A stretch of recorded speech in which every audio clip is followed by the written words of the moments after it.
O Senhor esteja convosco, Ele está no meio de nós. Proclamação do Evangelho de Jesus Cristo, segundo Mateus. Glória a vós, Senhor. Naquele tempo, quando Jesus chegou à outra margem do lago, na região dos Gadarenos, vieram ao seu encontro 2 homens possuídos pelo demônio, saindo dos túmulos. Eram tão violentos que ninguém podia passar por aquele caminho.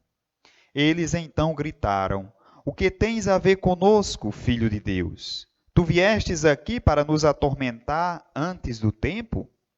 Ora, a certa distância deles estava pastando uma grande manada de porcos. Os demônios suplicavam-lhe: "Se nos expulsas, manda-nos para a manada de porcos." Jesus disse: "Ide." Os demônios saíram e foram para os porcos.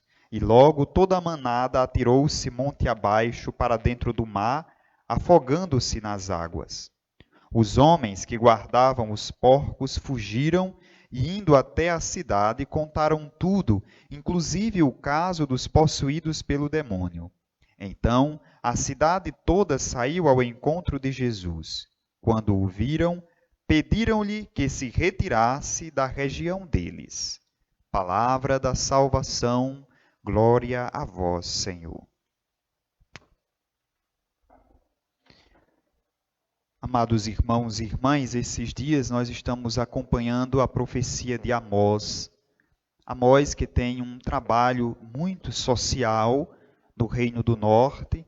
Se olhamos todo o território de Israel, dividido em 2 grandes reinos, o Reino do Norte e o Reino do Sul, Amós é um dos profetas que sai de um reino para profetizar em Samaria, na capital do Reino do Norte. E hoje a crítica que Amós vai fazer é ao culto.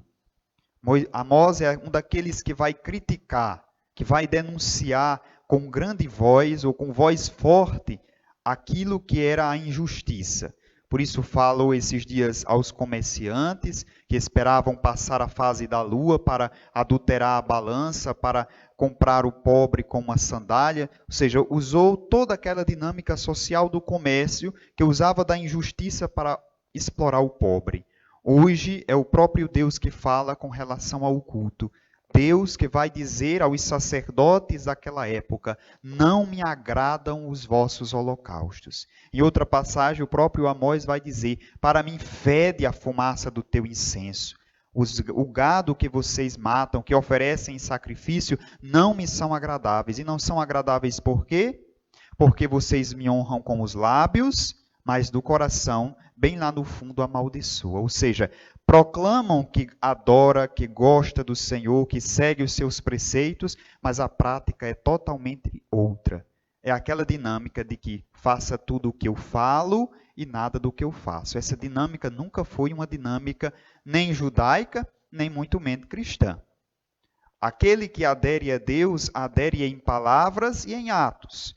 E os seus atos, ou melhor, as suas palavras são reflexo dos seus atos. E não palavras vazias, de que quando o outro olha a nossa atitude, percebe que a nossa ação é totalmente diferente daquilo que nós falamos. Por isso não testemunhamos. Por isso que os grandes santos, os grandes místicos, sobretudo os franciscanos, se olhamos a imagem de São Francisco, ele muito mais do que falar, ele fazia.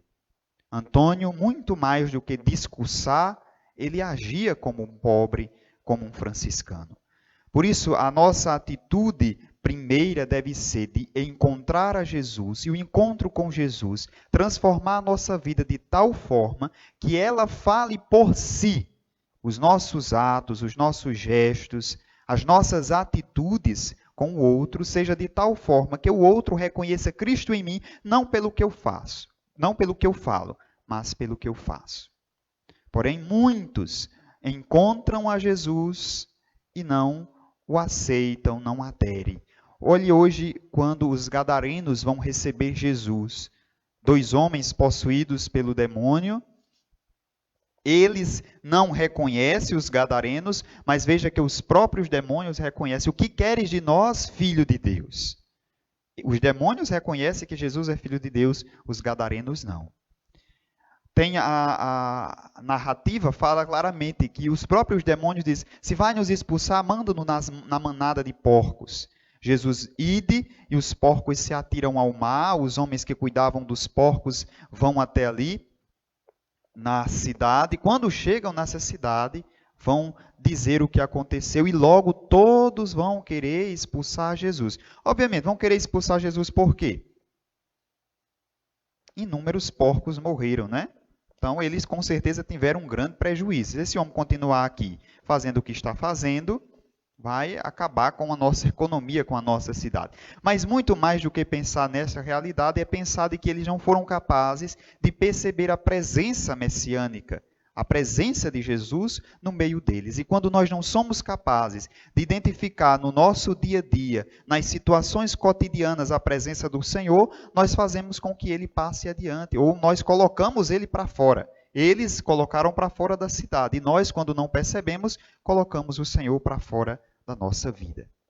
Por isso, peçamos o auxílio do Espírito Santo, que é aquele que abre o nosso coração e faz com que nós compreendamos e, sobretudo, identifiquemos a presença salvífica de Cristo em nosso meio, nas nossas realidades, no nosso cotidiano. E percebendo essa ação, a presença dele, abracemos e de forma que, não o deixando passar à frente, convidemos para caminhar conosco. Louvado seja nosso Senhor Jesus Cristo, para sempre seja louvado.